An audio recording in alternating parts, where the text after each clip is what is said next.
WARHONJ. Why Teresa Giudice is being labeled a scammer again.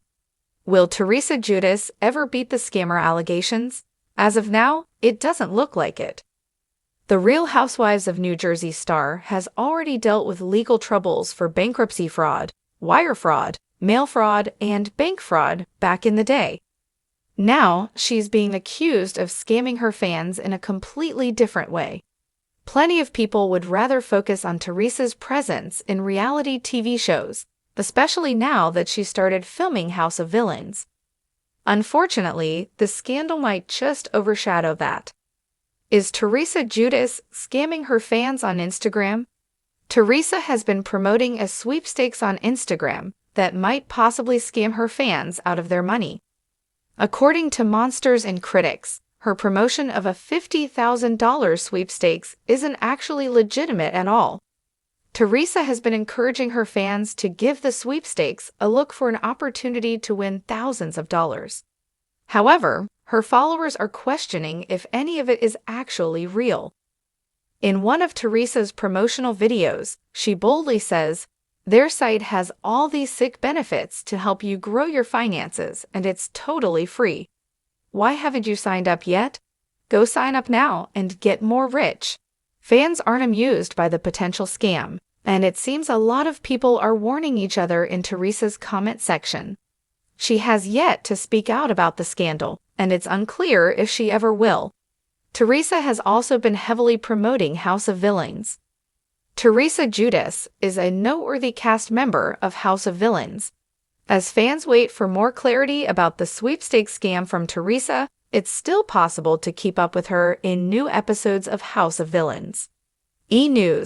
Shared an Instagram reel teasing the newest season of the show on October 18, 2024. They collaborated with Teresa, so the reel would show up on her Instagram feed as well. The comment section is full of viewers who are excited to tune in. "So cute, this is such a fun show, we can all use the laughs. Teresa should keep getting those checks. Good for her. I'll only watch it if someone tells me Teresa got crushed and cried. Lol. I thought this was a parody until I saw Teresa. Teresa isn't a villain, she's just wildly annoying."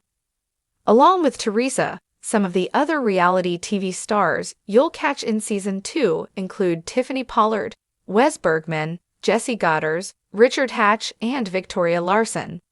This season is set to be juicier than the last.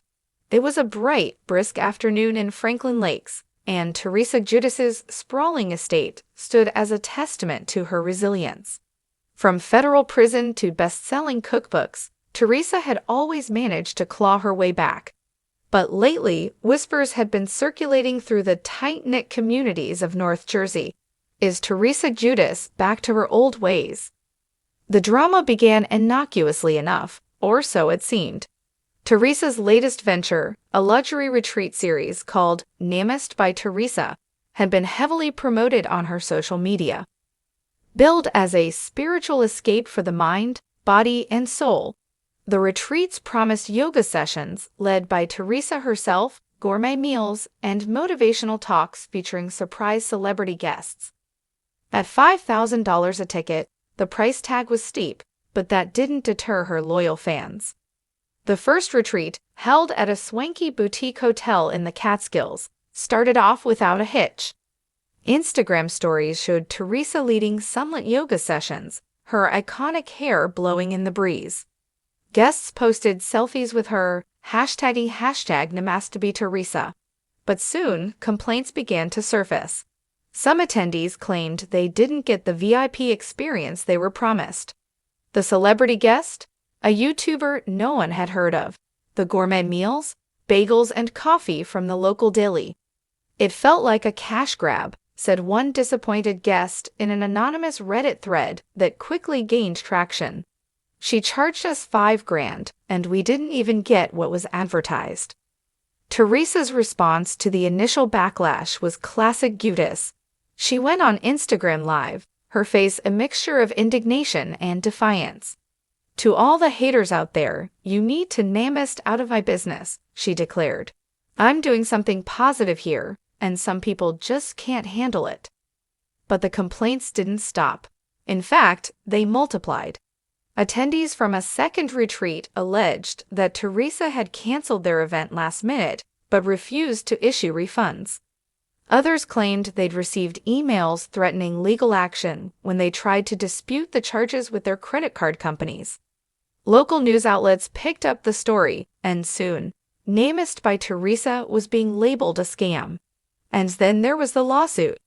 A group of 15 disgruntled retreat-goers filed a class action suit against Teresa, accusing her of deceptive practices, breach of contract, and fraud. The court documents were scathing, painting a picture of a poorly planned operation run by someone more interested in profits than providing a legitimate service. Teresa's attorney, a slick-talking man with a penchant for pinstripe suits, held a press conference to address the allegations. Ms. Giudice is a beloved public figure who has been unfairly targeted by opportunists looking for a payout, he said. We will vigorously defend against these baseless claims. But the damage to Teresa's reputation was already done. As the scandal unfolded, her fellow castmates on The Real Housewives of New Jersey were quick to weigh in.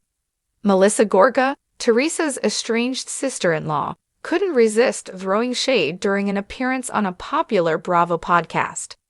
You know, some people never change, she said with a sly smile. I'll just leave it at that. Jennifer Aydin, ever the loyal soldier, defended Teresa on Instagram. People are so quick to tear a strong woman down, she wrote.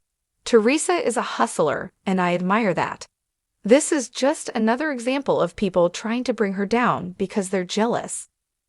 Meanwhile, Margaret Josephs was more diplomatic but couldn't resist a jab. I think Teresa's heart was in the right place, but maybe she needs to hire better people to manage these things, she said during a confessional on RHONJ. You can't just slap your name on something and expect it to work out. It's not that simple. Behind closed doors, Teresa was fuming. Her daughters, always her biggest defenders, rallied around her. Gia, now in her mid-20s and pursuing a law degree, took to TikTok to address the situation. It's really sad how people love to tear my mom down, she said in a heartfelt video. She's worked so hard to rebuild her life, and she doesn't deserve this. But even Gia's defense couldn't stem the tide of public criticism. Fans began dredging up Teresa's past legal troubles, from her infamous table flip to her time behind bars. Memes flooded social media, with captions like "From Felon to Fox Guru" and "Namist or Nah." Teresa knew she had to do damage control, and fast. In a bid to salvage her brand, she agreed to sit down with Andy Cohen for a special one-on-one interview. Clad in a sleek black jumpsuit and noticeably subdued, Teresa faced Andy's tough questions with a mix of vulnerability and defiance. Do you think you could have handled things differently? Andy asked, leaning forward in his chair. Teresa sighed, her manicured nails tapping nervously on the armrest. Listen, Andy, I'm not perfect. I trusted the wrong people to help me run this thing, and they let me down. But I'm not a scammer. I would never intentionally hurt anyone. What about the lawsuit? Andy pressed. Do you think it'll go to trial? I hope not, Teresa said, her voice cracking slightly. I just want to make things right. I'm willing to refund anyone who didn't get what they paid for. I'm not about the drama. I'm about family and positivity. The interview painted Teresa in a more sympathetic light, but the question remained, could she truly recover from this latest scandal? As the weeks turned into months, the noise around Namist by Teresa began to quiet down. Teresa issued refunds to the most vocal complainers and quietly rebranded her retreat series. The new venture, simply called Namist, was run by a professional event planning company, with Teresa taking on a more limited role. Fans of RHONJ eagerly awaited the next season, curious to see how the scandal would play out on screen. And while some questioned Teresa's motives, others admired her ability to weather yet another storm. Because if there was one thing everyone could agree on, it was this. Teresa Giudice was nothing if not a survivor.